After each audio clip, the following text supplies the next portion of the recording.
Colleagues, there'll be students in every school across Australia who will miss out on the vital support that they need because of the federal government's schools funding policy announced on May 1st.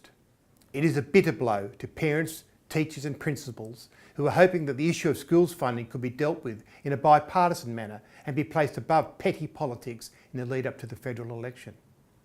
Despite the years of research that informed the Gonski Review findings and the current evidence that the additional resourcing is working, the federal government has announced it will scuttle the needs-based funding model and announced a funding package that represents a shortfall of over $3 billion when compared to the current funding arrangements. In just over 2 years, the additional Gonski funding has improved the learning outcomes for countless children in New South Wales schools. And now essential teaching resources and support will not be delivered, and the greatest impact will be felt by those students with the greatest needs.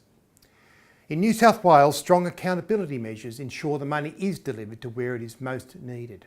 But this recent announcement by the federal government will mean that those successful Gonski programs and initiatives will not be funded into the future.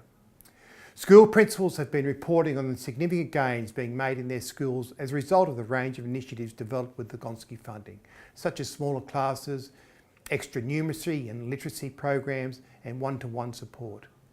All this is at risk if Malcolm Turnbull is allowed to destroy the funding model.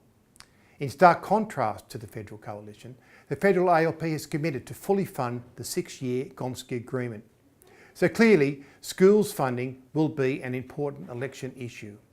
School communities now face a clear choice: additional resources or cuts to vital programs.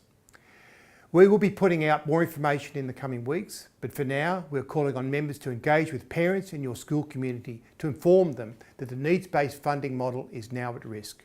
We urge members to continue to take action to secure the full Gonski funding for our students.